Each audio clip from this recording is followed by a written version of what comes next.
All right, Ethan, strong night from you. Just tell us about your night and what went well. Just got on my offense. Really worked heavy on the head, snapping into a double. Really worked. Yeah, just tried to ride for as long as I could and just trying to stay in the best position I could for 6 minutes. A little bit of an upset victory over Jonathan Earp tonight. Walk us through that match. Going in, I talked to Abram Moore. He wrestled him all last year, wrestled him well. He just told me I got to be on my offense, take the attack to him. So that's what I did. I stayed heavy on his head, snap double, worked in the first period.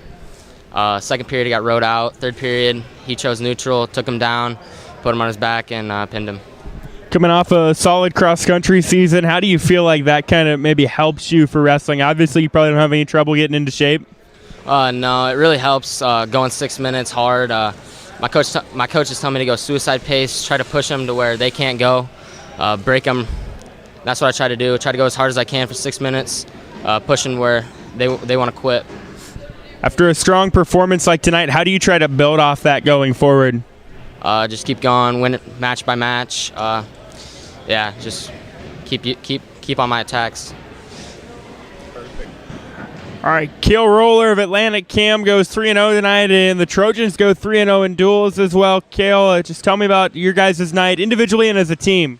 So individually, I had a few good matches. You know, kids were tough, really strong, but I got on my offense and I just got busy. Got right to work, got to a couple falls. As a team, we came out on fire. You know, we got a lot of young guys, and they're all wrestling their hearts out. They're never giving up on matches. You know, we had kids that were behind, came back and pinned their kids and got bonus points, and that's huge to win duels. And I thought we did a really good job of that. You mentioned your offense being on tonight. What was working for you offensively? Everything, really. I could get all my shots going in the little post, my outside single, head inside single, all that stuff. What's this team capable of going forward? Strong start to the dual season. I'm sure that's something you guys got to be proud of. Yeah, I think if we keep this energy up, we keep this momentum up, we can go a long ways. What do you want to see from yourself individually? I know last year you got to the state tournament, came close to placing. I'm sure that's high on your goals this year. Actually, I want to be on top of the podium this year. I want to be a state champ.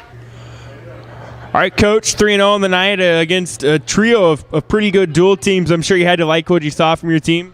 Yeah, you know, it's kind of one of those nights when you look at probably the scores of those duels, it's probably not indicative just how close, the matches were. You know, we got some pins in some key matchups, probably some pins in some toss-up matchups, and, you know, that's what, especially in that Red Oak duel, I think pulled away. I think the same thing in the Creston duel. Avoca, I know they're missing a couple kids in their lineup. But, you know, that's three tough teams.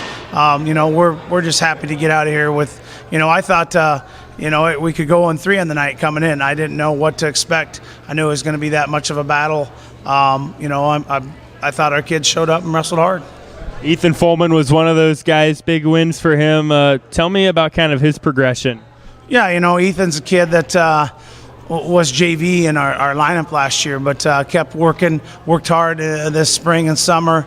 Really came in with a renewed focus. Number one to make the varsity lineup. I think last year he went 10-6 in varsity action. He was probably one of the better JV wrestlers around, but never really could get a foothold in our lineup. We had some tough kids at 13 and 20 last year. He couldn't make 106.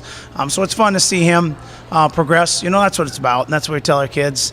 If you come in, work, keep improving, you can go out and win matches like that. So something for him to build off of for sure. Strong start to the dual season for you guys. Obviously, we'll get into more individual action this weekend. I know you guys are going to Council Bluffs. How do you try to build off of a night like tonight going forward? Council Bluffs, you can come out tonight on a Tuesday night, and Council Bluffs will humble you real quick Friday and Saturday. So real tough teams. I think there's 40 teams in there. 3 teams in the top 50, I think, ranked in the nation. Some, a bunch of kids that are top 20 kids at their weight in the nation, a bunch of state place winners, qualifiers, champs. So we know it's going to be a real tough tournament. For us, it's still about going out and competing hard, and that's that's where our focus is right now.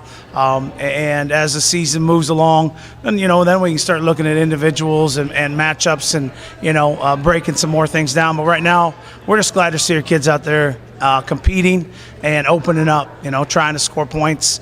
Then we can see things that we need to work on and improve, and that's what we're going to look to this weekend. The Council Bluffs Classic, we know it's going to be an outstanding field, and we're going to take our JV to Southeast Polk to the JV duels. It's a chance for them to go over and wrestle, 5 JV duels in a dual format. That's fun for those young kids, and like I said, we're real happy on the result tonight, and thank you for all the coverage.